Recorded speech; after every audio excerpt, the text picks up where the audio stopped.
about what you can learn from gaming to boost member engagement. So we're going to go ahead and jump right in. So engaging your association members is a constant challenge. Pulling them away from their day-to-day busy schedules to visit your site or read an article or participate in a forum can feel like a near impossible feat. Yes, we have those power users who are very engaged, but what about those members who could really benefit from all you have to offer? Where do you look for inspiration to engage these potential champions? Well, you look at gamification. So when we say that word gamification, what does it mean? Well, one thing, it's not Angry Birds. It's not Space Invaders. And it's not having Ben Diesel or Felisa Day DM a Dungeons & Dragons campaign at your next annual meeting. However, if this happens, give me a call. I have a 12th level thief. I would love to play with them. Even though it would be fun to game with Ben and Felicia, let's get back on task here. So gamification really is simply the use of gaming principles to engage and encourage people to complete tasks and accomplish goals. So why should you consider gamification? As of last year, there are over 183 million active gamers in the U.S. And what's kind of ironic is that 52 of those gamers are women. And then when you look at the global 2,000 companies, more than 70% of those have at least one gamified application.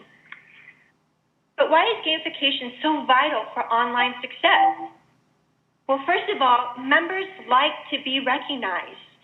They like to be made to feel special. They want to feel more than just that number or just that name in the directory. They want to feel, if you will, the love from the association. Next, people are competitive.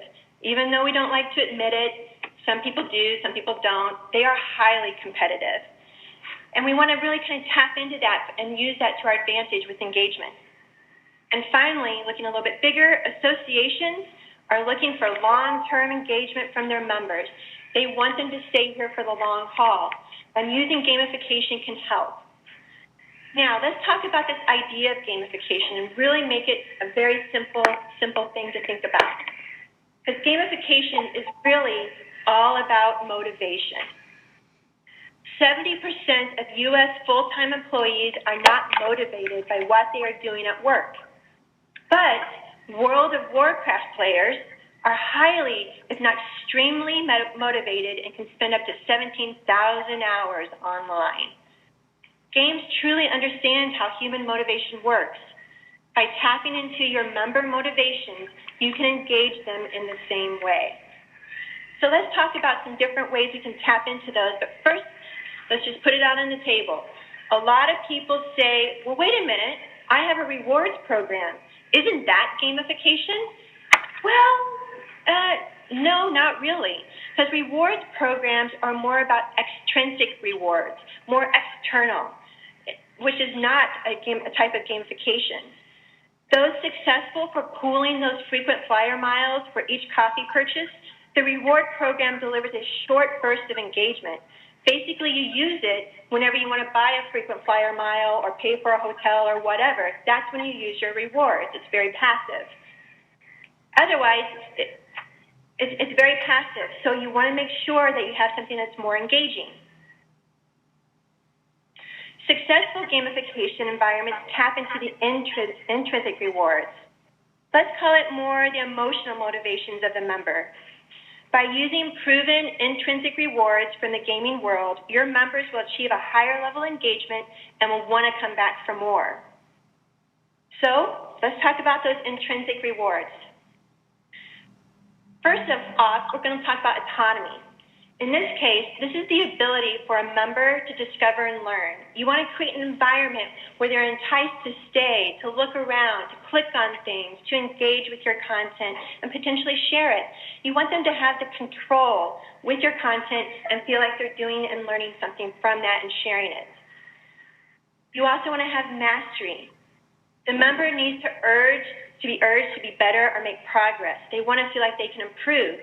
So they want to use your content to, if you will, master their skill. And finally, they're looking for purpose.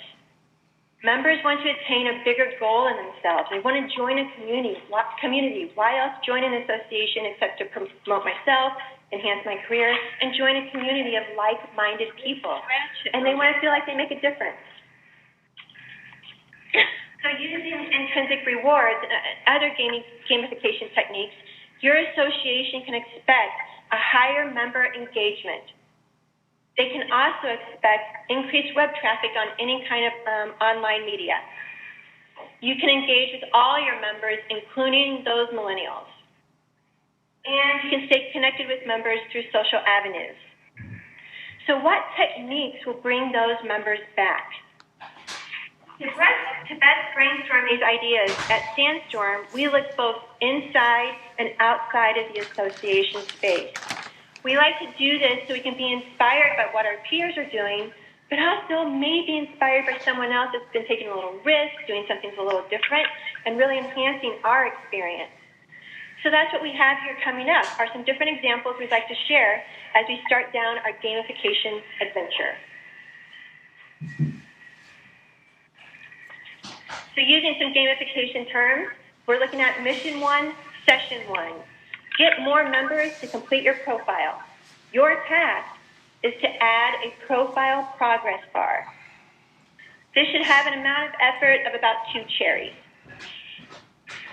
So, when respondents were asked whether they prefer to have some indication of progress, 75% said yes. Users want goals, and they want to feel like they accomplished something. So who sets that bar for progress at the highest level? Well, of course, LinkedIn. LinkedIn embraces the intrinsic reward for mastery. They reward you to complete a profile and give you clues and clear direction along the way. They also tap into the competitive nature of members by seeing immediate results on who is looking at your profile. Being a sought-after, high-performing player in a networking adventure is as simple as adding your resume, uploading a picture, or providing your zip code. They've made it easy, but it has big impact, and it gets you to connect with your peers. Mission 1, Session 2, task. Update language in the profile form to be more provocative and engaging. Amount of effort, 1 cherry.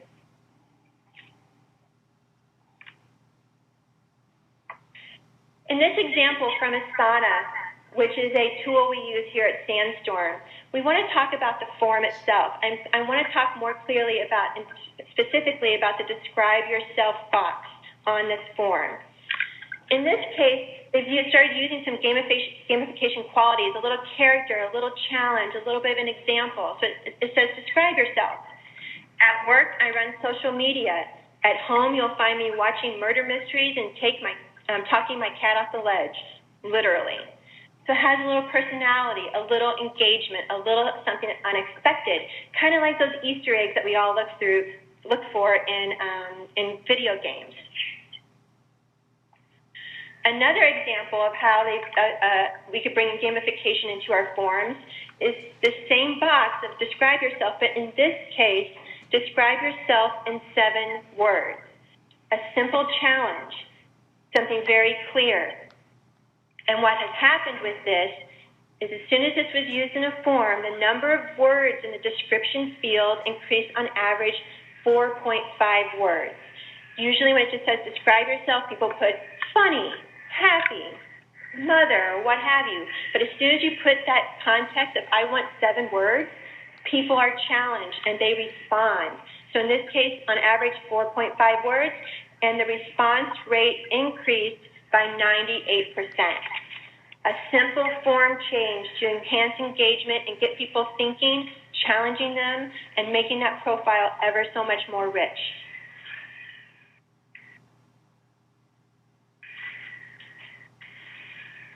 Mission 2, Session 1, increase ongoing member engagement.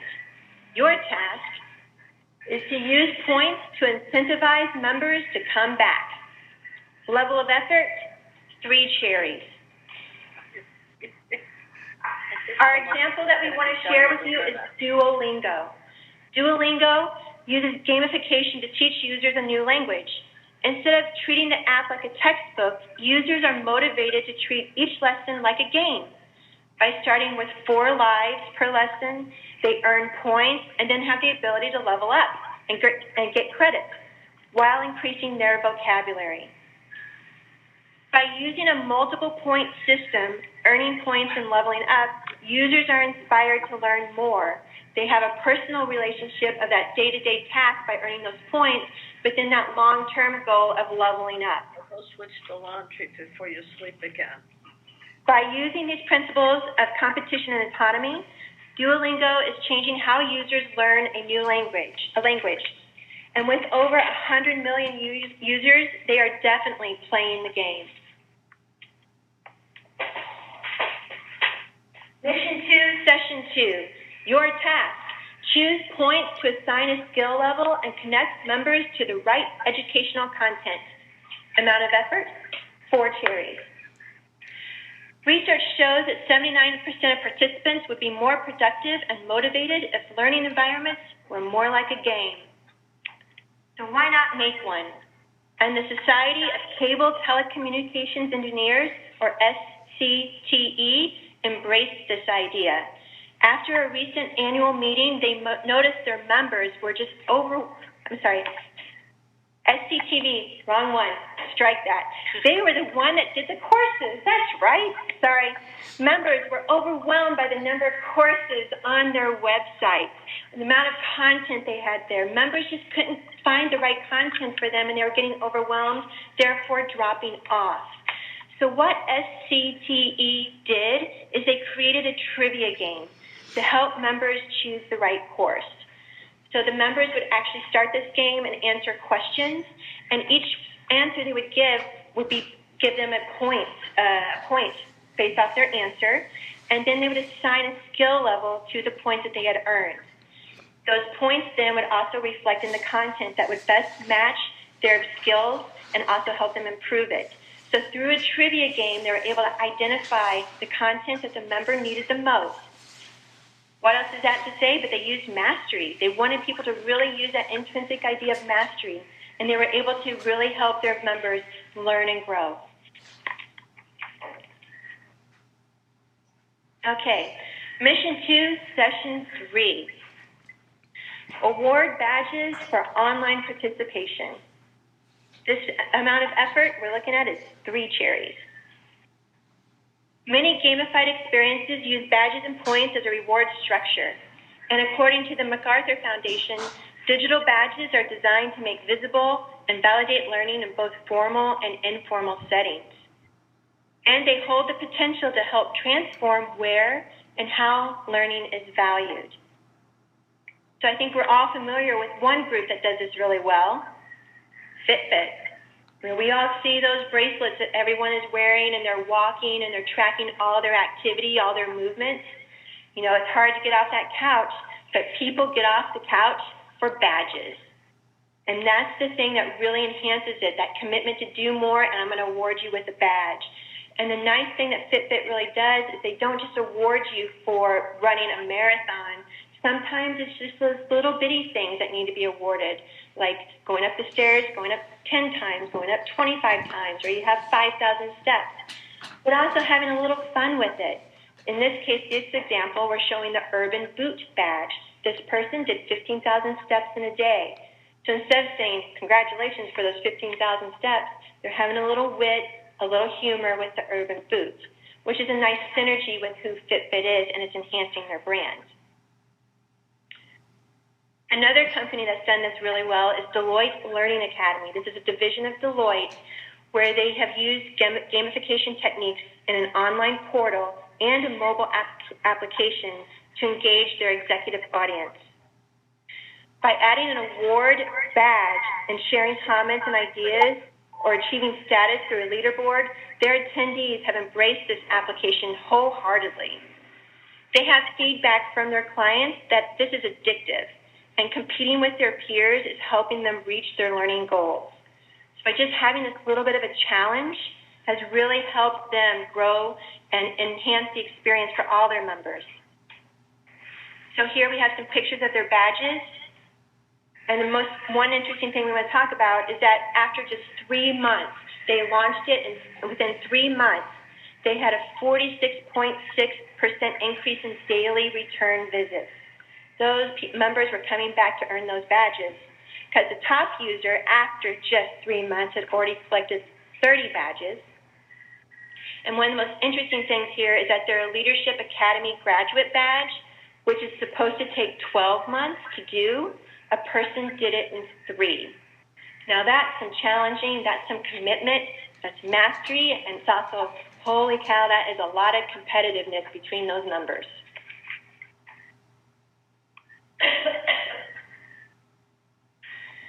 Mission 2, Session 4, use points as currency. Amount of effort, 3 cherries. So instead of using points just as accolades or collecting them and hoarding them, another way you could use a point structure is to entice those members to use them to buy certain things within the association space. So something they could buy, potentially, is that they could become a featured position in the member directory with their points. They could also buy they could also buy content that and receive discounts on that content. Or you could even consider highlighting them on the homepage or in a member e-newsletter. But through that give and take, through that promotion, again, we know that our members want to feel special. They want to feel unique. Let them use those points to have that validation and that experience, that unique experience within your association.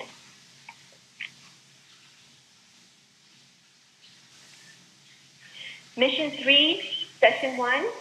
Increase member engagement during and after annual meetings. Task, create a digital scavenger hunt. Amount of effort, 4 cherries. 30% of corporate workers, when asked, say the top benefits of gamification are increased desire to be at work and be engaged. 27% said they were inspired to be more productive at work. And 20% stated a sharper focus on tasks. So the Competitive Carriers Association, CCA, realized at their annual meetings that the attendees weren't accessing the content or weren't visiting the booths as much as they should. And that was resulting in them missing a lot of opportunities to engage and to share at their annual meeting. And they just didn't feel like it was the best use for the annual meeting. So they decided to really get people empowered and created a mobile scavenger hunt. What would happen is the members would download the information and they would go to the booth. And at the booth, they would engage with the people there, learning about what they were promoting, the content that they had. And they would also unlock a badge. So they went around to all the booths at the annual meeting and kept collecting and unlocking badges. On the last day of the event, attendees with the most badge was recognized and was given a prize. But they also knew, yes, that was really great for that member, but they also, the CCA knew that all their attendees were engaging with the content, learning, and getting more value from their membership.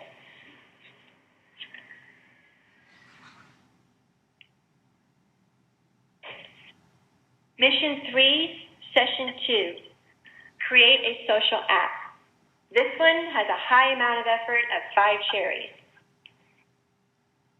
So everyone knows that apps are the things that everyone is looking for. Where's that app? Do you have an app? Do you download an app? Well, that's great if you just want to have an app, but there might be a reason to have it. And that's what we want to think about is what is the reason to have that online presence. In this case, We Day is an organization that turns inspiration into action by empowering young people to change the world. They have schools called the We Day Schools, but they also have an annual event called We Day. This one-day event has grown from a single location into a series of 14 stadium-sized events across Canada, the U.S., and the U.K. So it has a lot of members and a lot of people embracing this idea of coming together for the good.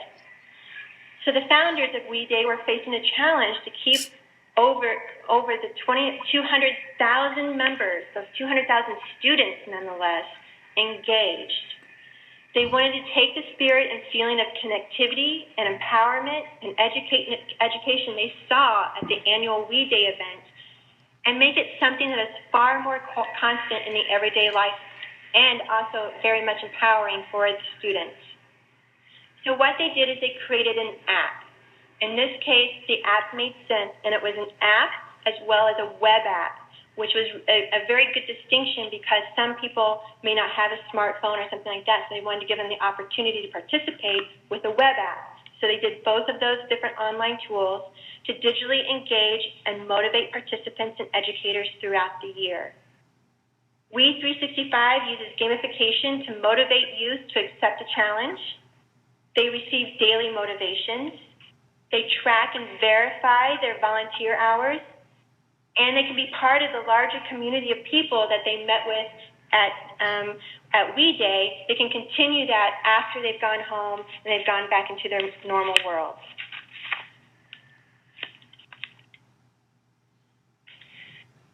So now we've seen all these different tactics of gamification, ranging from 1 cherry to 3 cherries, all the way up to 5 cherries. Some are simple updates, some are bigger initiatives, but they all can be used in different ways to intrinsically motivate your members to engage more. But what about the return on your investment? How do you measure that with gamification? Well, one thing that we recommend here at Sandstorm from our data department is using Google Analytics to its full potential. Everyone has it on their website. For the most part, people use it for just basic tracking and collecting of a user's journey. You don't know much about them. You know they came here, they went there. But you want to get more specific. You want to get more detailed. So that's where you can use more of the features of Google Analytics, like creating a goal. These are a little bit more specific. Did that user complete a form? Or did they sign up for an email? Or did they sign up for a blog? So that's what the goals can do. It's just a little bit more specific information. You create the goal in Google Analytics and can track against it. If you want to get even more detailed, how about setting up some events? These are based off of very specific actions you want the users to do. So in our second example where we're updating the form, you can actually track whether people complete the form based off of that little description change by setting up events. Because you can say, did they complete that form field? Did they continue by selecting this specific button? Or did they use this link?